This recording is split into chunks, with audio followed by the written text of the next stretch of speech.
Hey there, I'm glad to see you on my channel. Make sure to subscribe as we post amazing stories every single day.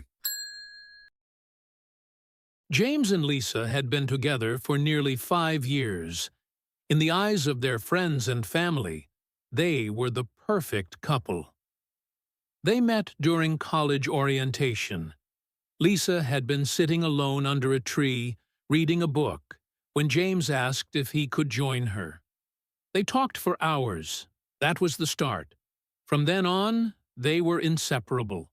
Birthdays, holidays, road trips, late-night calls, lazy Sundays, their lives slowly intertwined into one shared rhythm. But something had changed over the past 6 months. Lisa had felt it. James stopped asking how her day went. He stopped texting goodnight. His touch felt colder. When they went out with friends, he would stay glued to his phone. And every time she asked what was wrong, he'd say, "You're overthinking." Still, she didn't want to give up. Relationships go through rough patches, right? She told herself it was stress, maybe work.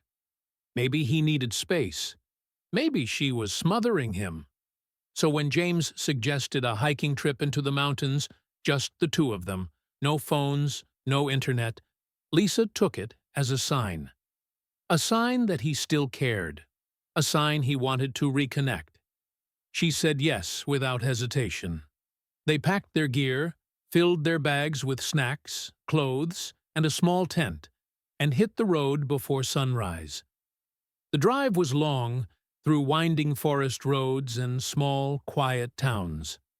For the first time in months, Lisa saw glimpses of the old James. He joked around. He reached for her hand while driving. He even played the songs they used to sing along to. And for a moment, she let herself believe everything would be okay. Their campsite was remote, deep in the mountains, surrounded by pine trees and a calm, mirror-like lake. There was no one else around, just the sounds of birds, wind rustling through the trees, and the soft crunch of leaves under their boots. They spent the first day hiking, taking photos, building a fire, and lying beneath a sky scattered with stars. Lisa remembered the way James used to look at her.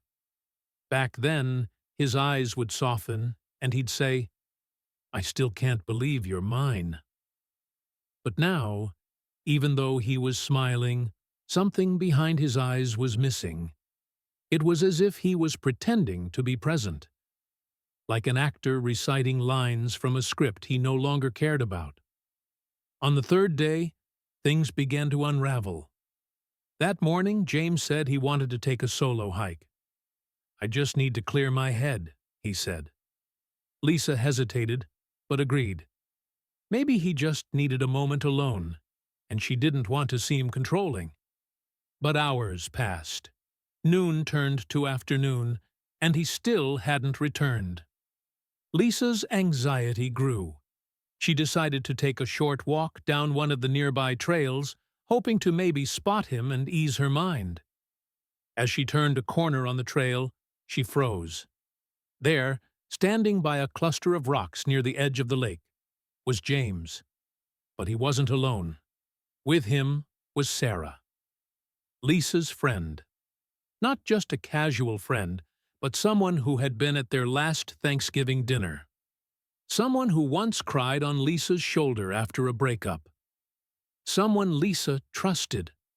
Sarah was leaning into him, laughing, brushing a hand across his chest. Then she kissed him, and he kissed her back. Lisa ducked behind a tree, her heart pounding so loudly she thought they might hear it. She covered her mouth to stop herself from gasping. Her knees felt weak, her stomach twisted. This wasn't just a meaningless fling. This had weight. It had history. This was betrayal on every level.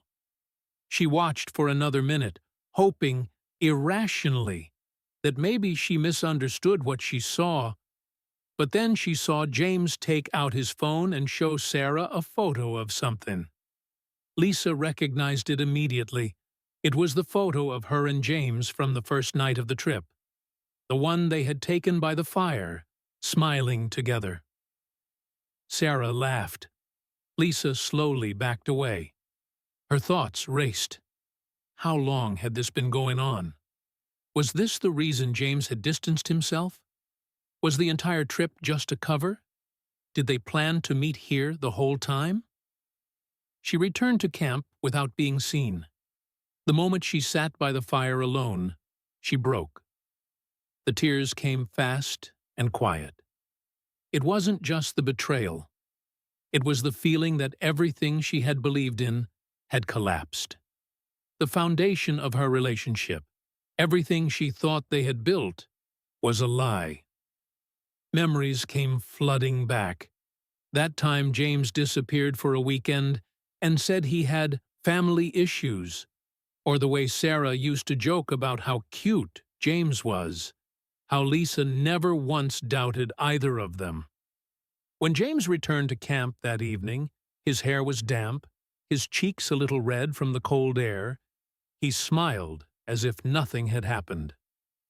"The view was amazing," he said. "You should have come." Lisa looked at him, really looked at him, and saw a stranger. Not because he looked different, but because the person she had loved, trusted, and built a life with had vanished. She didn't say anything that night. She didn't confront him. There was nothing left to say. They packed up the next morning and began the long hike back in silence. As they walked through the dense forest trails, Lisa made a promise to herself. She would leave. Not just the mountain, but the relationship. She would not beg for answers or apologies. What she saw was enough. And though the weight of the betrayal still burned in her chest, she knew this trip had shown her the truth.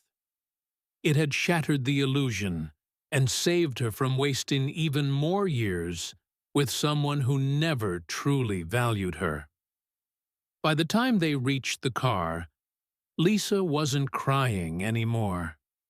She had made her peace with the truth. Because sometimes the silence says everything the words can't.